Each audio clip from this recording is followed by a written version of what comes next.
আসসালামু আলাইকুম। খেলাধুলার সব ইম্পর্টেন্ট খবরগুলো নিয়ে আমি সোহেল আছি আপনাদের সাথে। আশা করি পুরো ভিডিও জুড়ে আপনারাও থাকবেন আমার সাথে। চলুন চলে যাই মূল খবরে।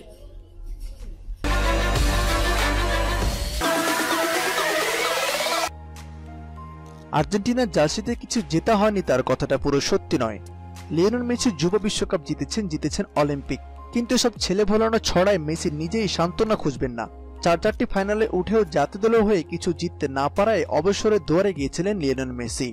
বিশ্বকাপের আগে যদিও জোর গলাতে বলেছিলেন বিশ্বকাপ না জেতা পর্যন্ত অবসর নেবেন না মেসি, কিন্তু এই কথাটাকে ধনুক ভাঙা পণ্য ভেবে নেওয়ার সুযোগ নেই। কারণ মেসি এও বলেছিলেন বিশ্বকাপ জেতার জন্য তাদের প্রজন্মের এটাই শেষ সুযোগ। 2022 বিশ্বকাপে মেসি প্রজন্মের সিংহভাগ কেউ থাকবে না। শুধু তাই নয়, আগামী 2 বছরে 2টি বড় টুর্নামেন্টও পাবেন। 3 বছরে 3টি টুর্নামেন্ট, আর 4 বছরে সেটি 4টিও হয়ে যেতে পারে। 2019 কোপা আমেরিকা এবারে আসর বসবে ব্রাজিলে। বেশ জমজমাট এক কোপা আমেরিকা হবে ধারণা করা হচ্ছে। 2020 সালেও আবার একটা কোপা আমেরিকা দেখা মিলবে, অনেকটা 2015 ও 2016 সালের মতো। সেবার পরপর 2 বছর কোপা আমেরিকার আসর বসেছিল। কোপা আমেরিকা সাধারণত বিশ্বকাপের পরের বছরে হয়, কিন্তু 100 বছর পূর্তি উপলক্ষে 2016 সালে বিশেষ কোপা আমেরিকার আসর বসে। 2বার আর্জেন্টিনা ফাইনালে উঠেও পারেনি চিলির কাছে, 2বারই ফাইনালে হেরেছে প্ল্যান্টি শুট আউটে। এর মধ্যে 2016 সালের শেষে মেসি তো অবসর ঘোষণা করেই দিয়েছিলেন। 2007 কোপা আমেরিকা সহ সব মিলিয়ে 4টি ফাইনালে ওঠার পরও যে পারেননি কোনো শিরোপা জিততে।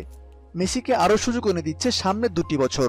2015 কোপা আমেরিকা হওয়ার কথা ছিল ব্রাজিলে, কিন্তু 2013-তে কনফেডারেশন কাপ, 2014-তে বিশ্বকাপ আর 2016-তে অলিম্পিক আয়োজনের ভার নিয়ে ব্যস্ত থাকার কারণে ব্রাজিল চিলির সঙ্গে আয়োজনের ভার অদলবদল করেন।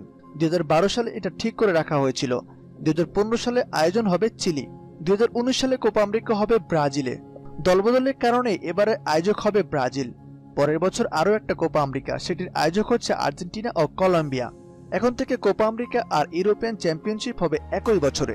দক্ষিণ আমেরিকা আর ইউরোপের শ্রেষ্ঠত্বের এই আসর একই সময়ে আয়োজকের উদ্যোগ নেওয়ার পেছনে আছে ক্লাবগুলোর সূচি। দক্ষিণ আমেরিকার অনেক ফুটবলার ইউরোপের ক্লাবগুলোতে খেলেন, ফলে পরপর 2 বছর জাতীয় দলের জন্য খেলা ছেড়ে দেওয়ার এই ঝামেলাগুলো ক্লাব 1 বছরে কাটিয়ে উঠতে চায়। ফলে 2020 সালে ইউরোপের পাশাপাশি হবে কোপা আমেরিকাও। আর তাই তো মেসি আরও 2টি বড় টুর্নামেন্ট পাচ্ছেন। যদি 2019-এ ব্রাজিলে গিয়ে কোপা আমেরিকা জিততে পারে আর্জেন্টিনা, যদিও সম্ভাবনা নিতান্ত ক্ষীণ বলে মনে হচ্ছে এখনকার বাস্তবতায়। আরও একটা বড় টুর্নামেন্ট পাবে মেসি। 2021 সালে কাতারে হবে কনফেডারেশন কাপ। বিশ্বকাপের আগের বছরে স্বাগতিক দেশে একটি মহড়া টুর্নামেন্ট হয়, যাতে ফিফার 6 মহাদেশীয় চ্যাম্পিয়ন বিশ্বকাপের চ্যাম্পিয়ন আর স্বাগতিক দেশ খেলে। 2019-এ কোপা আমেরিকা, 2020-এ আরও একটি কোপা আমেরিকা, 2021-এ কনফেডারেশন কাপ, 2022-এ বিশ্বকাপ। এখন লিওনেল মেসির অবসর নেওয়া বোকামি হবে, কারণ এ সময় আর্জেন্টিনার তাকে সবচেয়ে বেশি দরকার। খেলা জগতের সব খবর সবার আগে আপডেট পেতে আমাদের চ্যানেলটি সাবস্ক্রাইব করে আমাদের সাথেই থাকবেন। ধন্যবাদ।